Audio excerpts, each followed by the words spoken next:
This Week at the Movies with the How Could You podcast. We're your hosts, Lauren and Ryan, and this week we're covering Francis Ford Coppola's Megalopolis. Lauren, there's been a lot talked about this movie. People have been highly anticipating it.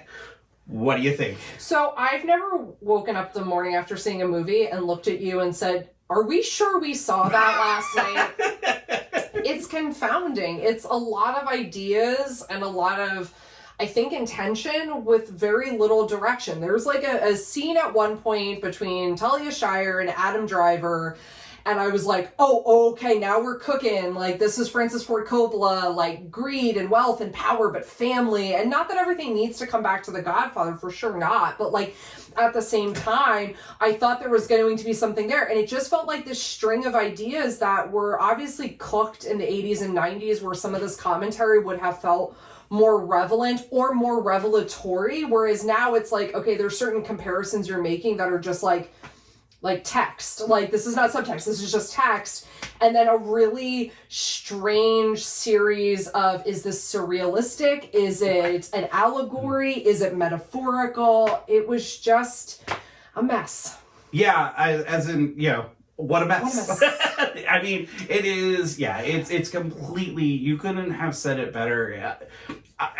I genuinely wanted to love this movie. Same. I wanted it to be weird and just like misunderstood, and like we were, you know, in there for the first showing of it, like so excited, and oh my god, yeah, the first 15 minutes it's like, what? And then about 20 minutes in, it's like, okay, let's just give over to this, right? Yeah. Let's go with what he's trying to do. And I think the worst thing that I can say about it is, honestly, it's messy. There's just some bizarre choices.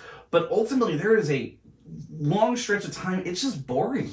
No, you're not wrong. And I think that's in some ways the worst sin, isn't it? Like, at least, like, dazzle me with something. Yeah. And, like, it, you know, there were aspects of this where I was like, I remember seeing one of the trailers, and then at points in the film, I'm like, all right, yeah, Francis, get weird with it. Get Kubrick with it. Like, and then it just didn't. It just never went far enough, and it never really completed anything enough. And I feel like it's not like just a film that leaves you with questions. It's a film that you're like, I don't know that I care to ask any further questions because I'm just a little confused by what I saw, and it ultimately leaves me in this very flat space of something that I think could have been really compelling and interesting. And you've got all the right pieces. You've got great actors in this film, but it just never connects.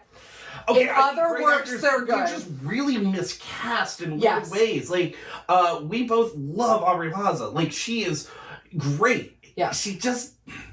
And I think that's, honestly, and I hate saying this because it feels like that with a lot of them. It feels misguided direction. Yes. Like, you don't really know what they're doing. And it's like, Aubrey Plaza, you're like, I see what you're trying to go for, but you never seem to turn over. And I don't think it's on her. I genuinely think that's because there's other characters like that. Is it Nathalie, I apologize, Emmanuel, I think? Yes. Yeah. I may have gotten that name wrong, who plays basically co-lead with Adam Driver in this.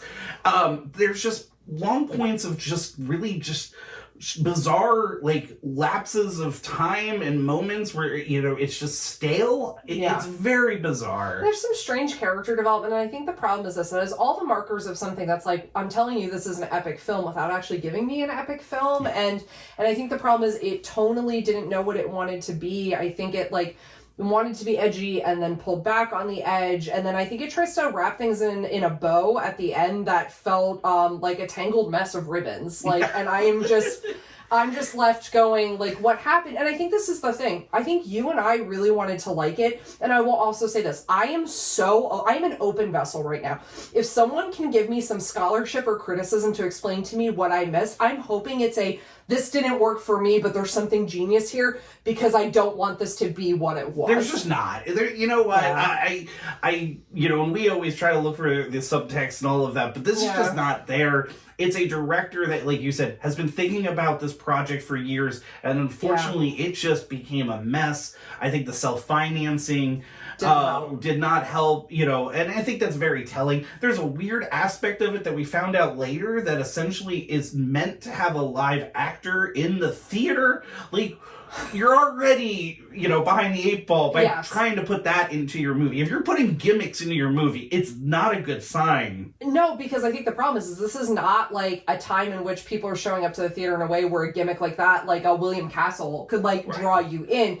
I think the problem with this is and I knew it going before we went, and I was like, where is this supposed to be? Because there's not a part of the film where it makes sense for it to be. But yeah, it was just kind of messy. Shia LaBeouf's weird, but not in a good way. It's like he's trying to play Corey Feldman, today's Corey Feldman. Yes. It's just so many rituals. The only thing I kept thinking when I left is something that I would love for you and me to get going is, can this be the new Room? The Room. Can this be our new Rocky Horror? And I mean, I shouldn't even say that. Rocky Horror is a great movie. It's more The Room. Can we make this our new midnight movie that we go and we just have fun with? Because I don't know what else to do with this movie. You know what? Except open up a bottle of Francis Ford Coppola's wine and sit back and enjoy the chaos. It's a great idea, and I hope that local theaters start getting this going. And until next time, I guess go see Megalopolis and To Roger and Jean. To Roger and Jean.